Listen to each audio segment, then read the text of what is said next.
अस्सलाम वालेकुम, welcome back my YouTube channel. क्या हाल है? उम्मीद करती हूँ कि आप सब खैरियत से होंगे। आज मैं आप लोगों के साथ जो रेसिपी लेके आई हूँ वो है जी दाल का हलवा। दाल का हलवा अगर आप मेरे तरीके से बनाएंगे ना तो यकीन करें इससे आसान और मज़े का हलवा आपने कभी नहीं खाया होगा, ना ही सीखा होगा। वीडियो शुरू करने से पहले अगर आपने अभी तक मेरे चैनल को सब्सक्राइब नहीं किया तो पहले सब्सक्राइब कर लें और बेल आइकन के बटन को प्रेस कर लें ताकि हर आने वाली नोटिफिकेशन आप तक पहुंच जाए। वीडियो को लाइक लाजमी करें और वीडियो को लास्ट तक देखना है, एक भी स्टेप को मिस नहीं करना। अगर मिस किया तो फिर दाल का हलवा आपका ही ख़राब होना, मेरा कुछ नहीं जाना। तो चलें वीडियो को करते हैं स्टार्ट।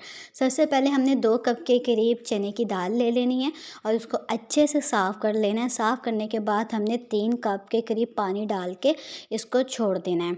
2 घंटे के लिए हमने चने की दाल को छोड़ देना है। आप चाहें तो आप आधा घंटा भी छोड़ सकते हैं, घंटा भी आप इसको छोड़ सकते हैं, लेकिन 1 घंटा या इससे ज़्यादा टाइम इसके लिए बहुत अच्छा है। जैसे ही 2 घंटे गुज़र गए हैं चने की दाल को और मैंने इसका जो ये पानी है, जैसे कि आप देख रहे हो हमारी जो चने की दाल है बहुत अच्छे से हो गई है, लेकिन पकी नहीं है, हो गई है। तो इसको अच्छे से मैंने मिक्स किया। मिक्स करने के बाद इसका जो पानी है ना, ये मैंने रिमूव कर दिया था। रिमूव करने के बाद मैंने चने की दाल को उठाया। उठाने के बाद यहाँ यहाँ पे रख दिया, यहाँ पे बर्तन वगैरह धोते हैं तो रख के इसको अच्छे से आपने अपने हाथों से मसलना है। मसलना क्यों है जी? चने की दाल के अंदर बाज़ औक़ात मिट्टी होती है, जिसकी वजह से हमारा जो दाल का हलवा होता है ना वो अच्छा नहीं बनता। तो उसको 2 से 3 मरतबा हमने चने की दाल को धोना है और हाथों से हमने इसको अच्छे से मसलना है। मसलने के बाद इसको धोना है। धोने के बाद हमने क्या करना है, पहले ही मैं धो लूँ फिर मैं आती हूँ। चलिए जी, 2 से 3 बार हमने इसको अच्छे से धो लिया। धोने के बाद हमें 2 लीटर दूध ले लेना है। दूध को हमने अच्छे से दूध को उबाला दिला दिया हुआ है और सारी जो दाल है ना हमने इस दूध के अंदर ऐड कर देनी है। एक बात का ख़ास ख्याल रखें कि दाल के अंदर पानी ना हो। डालने के बाद हमने एक स्पून लेना है। स्पून की मदद से हमने इसको हल्का सा बस मिक्स करना है। मिक्स करने के बाद हमने कोई भी प्लेट से या छाननी से हमने इसको कवर कर देना है और एक रात के लिए हमने इसको छोड़ देना है। बाहर रख सकते हैं, अब तो मौसम अच्छा है तो आप इसको बाहर रहने दें जी। चलिए जी, एक दिन गुज़र गया है। अब हमने इसको दरमियानी आग के ऊपर रख देना है और इसको हमने इतना पकाना है इस दूध को कि ये सिर्फ़ इसके अंदर चने की दाल रह जाए। अगर आप इसको बनाना चाहते हैं ना, क्या उसको बोलते हैं, जग के अंदर ग्राइंड करना चाहते हैं, फिर आपने इसके अंदर थोड़ा-सा दूध रहने देना, क्योंकि अगर ये अच्छे से ड्राई हो गया ना तो फिर ये ग्राइंड नहीं होगा। तो अगर आप दूसरे तरीके से करना चाहते हैं तो आप फिर इसका जो दूध है वो अच्छे से आपने ड्राई करना है। तो मैं इसको ग्राइंड करूँगी तो इसलिए आप देख रहे हैं कि मैंने दूध अभी थोड़ा-सा इसमें है, 1 कप के करीब इसके अंदर दूध है।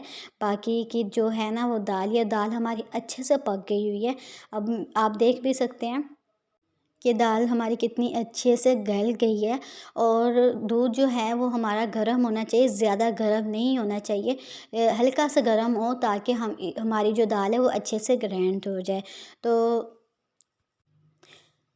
तो मैं इसको ग्राइंड करती हूँ। अब हम चलते हैं स्टेप 2 की तरफ।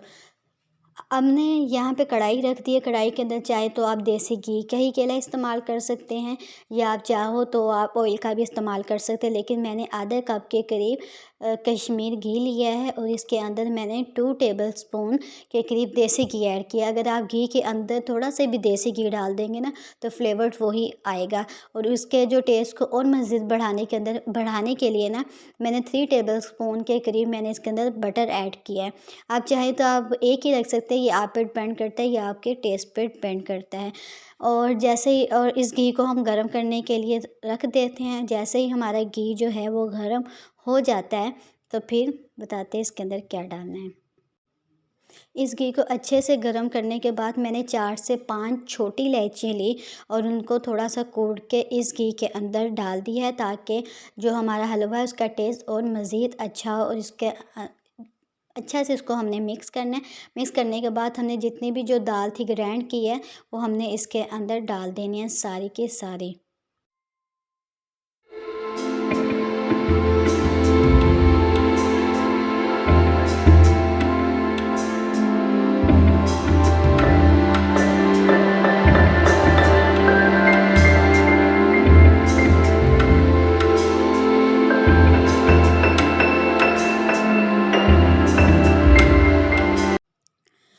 जब हमारा हाफ़ पक जाएगा तो इसके अंदर हमने 1 कप के करीब शुगर ऐड कर देनी है और इसको अच्छे से मिक्स करना है। हमने एक बात का ख़ास ख्याल रखना है कि हमने ना तो इसको साइडों से लगने देना और ना हमने इसको नीचे लगने देना है।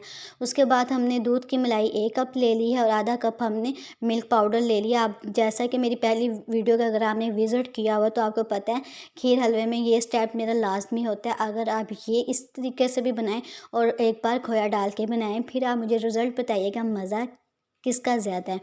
तो ख़ैर ये काफ़ी हद से ये जो है हमारा हलवा माशाल्लाह से पक गया है।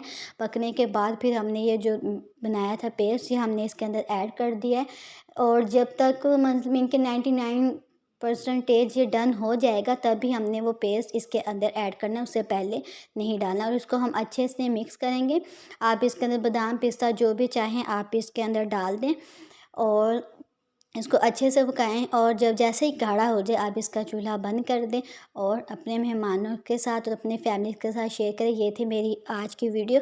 उम्मीद करती हूँ आपको मेरी वीडियो अच्छी लगी है। अच्छी लगी तो मेरी वीडियो को लाइक करें। ओके जी, अल्लाह हाफ़िज़।